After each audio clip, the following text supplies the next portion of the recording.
Hello friends आज के video में हम न्यूट्रल वायर को टच करने से हमें शॉक क्यों नहीं लगता है, जबकि लाइव या फेज वायर को टच करने से हमें वहां पर शॉक क्यों लगता है, इसके पीछे क्या रीजन होता है, सब कुछ आज के वीडियो में हम सीखने वाले हैं। एंड कभी कभी क्या होता है, हमें न्यूट्रल वायर को टच करने से भी शॉक लगता है। तो किन कंडीशनों में हमें न्यूट्रल वायर को टच करने से शॉक लगता है एंड किन कंडीशन में हमें न्यूट्रल वायर को टच करने से शॉक नहीं लगता है, सब कुछ आज के वीडियो में हम सीखने वाले हैं। तो चलिए वीडियो स्टार्ट करते हैं और सीखने की कोशिश करते हैं।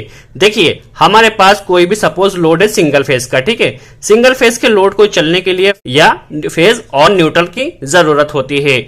जब भी सिंगल फेज के लोड को फेज और न्यूट्रल मिलता है तो हमारा सिंगल फेज का जो भी लोड हो वह रन होता है। चलिए पहले हम समझ लेते हैं ये सिंगल फेज हमारे पास सप्लाई आती कहां से है। बेसिकली यह जो सप्लाई आती है ये हमारे पास ट्रांसफॉर्मर से आती है। यहाँ पर ट्रांसफॉर्मर में क्या होता है, 3 फेज होते हैं इस तरह से आर वाई बी। तो उसमें से सपोज एक फेज कोई भी हो सकता है, चाहे आर हो, वाई हो या बी हो, तो कोई भी एक फेज होता है और तीनों फेजों के मिलकर स्टार कनेक्शन होता है और यहां से हमें न्यूट्रल मिलता है। तो यहां से हमें न्यूट्रल मिलता है स्टार कनेक्शन होकर। इसके अलावा ये जो तीनों वायर होते हैं इसे हम ग्राउंड कर देते हैं। इसके कई रीजन होते हैं, अभी हम इसके बारे में डिस्कस नहीं कर रहे हैं, इसे ग्राउंड क्यों करते हैं, ठीक है। तो हम क्या करते हैं, जो फेज होता है वो हमारे पास एक फेज आ जाता है और जो न्यूट्रल वायर होता है वो तीनों का स्टार कनेक्शन मिलकर यहां पर ग्राउंड होकर न्यूट्रल हमें यहां पर इस तरह से मिलता है। अब यदि यहां पर हम न्यूट्रल का पोटेंशियल देखें या न्यूट्रल का जो वोल्टेज या रेजिस्टेंस देखें, बेसिकली न्यूट्रल का यहां पे जो रेजिस्टेंस होगा वह काफी कम होगा, क्योंकि इसे हमने यहां पर ग्राउंड किया हुआ है ट्रांसफॉर्मर के न्यूट्रल को। और जैसा कि हम जानते हैं यदि गुड अर्थिंग होगी तो वहां पे जो रेजिस्टेंस होगा वो नॉर्मली 2 ओम से लेके 5 ओम या ज्यादा से ज्यादा 10 ओम तक हो सकता है, इससे ज्यादा रेजिस्टेंस नहीं होगा। तो यहां से हमें क्या पता चला कि जो न्यूट्रल होता है वो हमें ट्रांसफॉर्मर से मिलता है और ट्रांसफॉर्मर का न्यूट्रल को हम ग्राउंड कर देते हैं और ग्राउंड का जो रेजिस्टेंस होता है वो 2 ओम से लेके 5 ओम तक होता है। काफी जरूरी था, इसलिए हमने अभी यह समझा, ठीक है। अब बात आती है शॉक लगने की। तो शॉक ह्यूमन बॉडी को लगेगा तो ह्यूमन बॉडी का जो रेजिस्टेंस होता है वो बेसिकली 1 किलो ओहम से लेकर तो 100 किलो ओहम तक होता है। बेसिकली हर एक पार्ट्स पे रेजिस्टेंस अलग होता है। जैसे पर्सन की जो हेड का रेजिस्टेंस होता है वह कम होता है, इसके अलावा हैंड पे कम होता है, लेग पे ज्यादा होता है।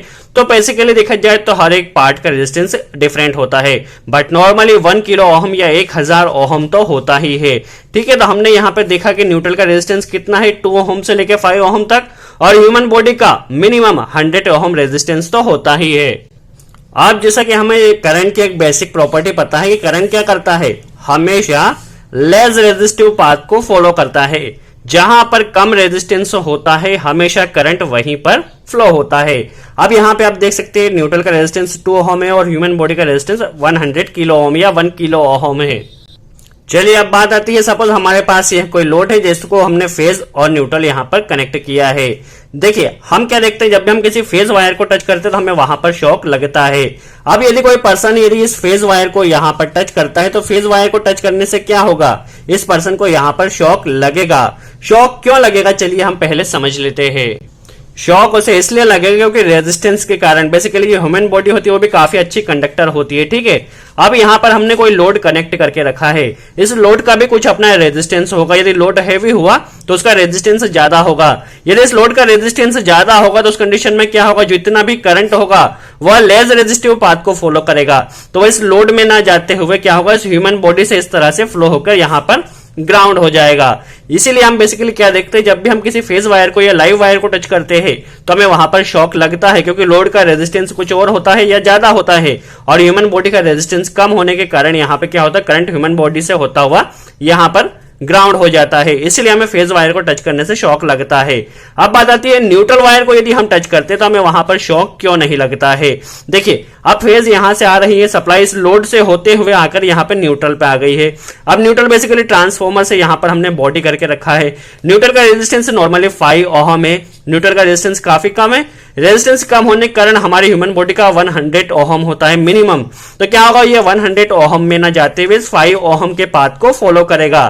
तो जितना भी करंट होगा वो इस ह्यूमन बॉडी में ना आते हुए इस न्यूट्रल से डायरेक्ट यहां पे ग्राउंड हो जाएगा। इसलिए हम क्या देखते हैं, जब भी हम न्यूट्रल वायर को टच करते हैं तो हमें वहां पर शॉक नहीं लगता है, क्योंकि न्यूट्रल का रेजिस्टेंस कम होता है।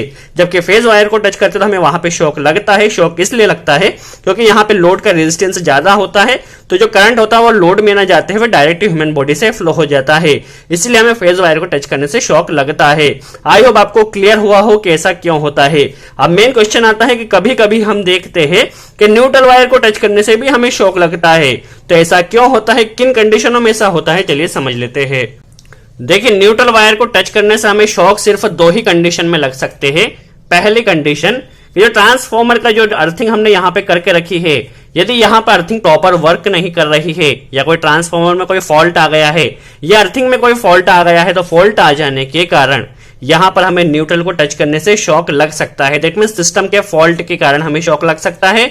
और दूसरी चीज ये होगी कि यदि हमारा न्यूट्रल बीच में से ब्रेक हो गया हो कहीं पे, सपोज ये हमने टच करके रखा है, फेज और न्यूट्रल को यहाँ पे टच कर लगा के रखा है, सपोज ये हमारे पास न्यूट्रल वायर है, ये न्यूट्रल वायर यहां से निकल गया, ठीक है, न्यूट्रल वायर यहां से ब्रेक हो गया, तो न्यूट्रल वायर के ब्रेक हो जाने के कारण अब क्या होगा, देखिए फेज हमारा यहां से आया, देखिए फेज ये आया, ये हमारे लोड में गया और यहां से यहां पर सपोज यहां से ब्रेक हो गया। ये ब्रेक होने की कंडीशन में हमने यदि न्यूट्रल वायर को यहां पे टच किया, देखिए यहां पे टच किया, इधर की तरफ नहीं, जस्ट यहां पर यदि हमने न्यूट्रल वायर को टच किया, तो न्यूट्रल वायर को टच करने से क्या होगा, देखिए अभी यहां पे लेस रेजिस्टिव पार्ट कौन है, ह्यूमन बॉडी ही है, क्योंकि यहां पे ये ट्रांसफॉर्मर से बॉडी तो हो नहीं रहा है, यहां से ब्रेक हो गया है, तो यहां पे जाएगा नहीं ट्रांसफॉर्मर के न्यूट्रल पे, और नहीं जाने के कारण यहां पर जितना भी करंट होगा ये हमारी बॉडी से होता हुआ यहां पे ग्राउंड हो जाएगा। तो हमें बेसिकली न्यूट्रल से शॉक तभी लगेगा जब यहां पे अर्थिंग प्रॉपर वर्क नहीं कर रही है या न्यूट्रल बीच में से कहीं पर ब्रेक हो गया है, तो ही शॉक लगेगा, अदरवाइज हमें न्यूट्रल से शॉक नहीं लगेगा। यदि हमसे कोई पूछता है तो हमको यही बताना है कि जो ह्यूमन बॉडी का रेजिस्टेंस होता है वह ज्यादा होता है as compare to neutral wire के, और इसी कारण बेसिकली जो करंट होता है वह यहाँ पे न्यूट्रल वायर से होता हुआ ग्राउंड हो जाता है। यदि न्यूट्रल बेसिकली वहां पे ब्रेक होगा तो उस कंडीशन में हमें न्यूट्रल वायर से भी शॉक लग सकता है। आई होप आपको कॉन्सेप्ट क्लियर हुआ हो, क्योंकि सारा जो कॉन्सेप्ट होता है करंट फ्लो के ऊपर होता है, करंट फ्लो के ऊपर डिपेंड करता है रेजिस्टेंस के ऊपर, करंट वहीं पर फ्लो करेगा जहां पे रेजिस्टेंस कम होगा। आई होप आपको वीडियो अच्छा लगा हो। वीडियो कैसा लगा कमेंट्स में जरूर बताएं, कोई डाउट हो तो कमेंट्स में जरूर पूछे, हम पूरी कोशिश करें उसका जवाब दे सके। सो आज के लिए इतना ही, थैंक्स।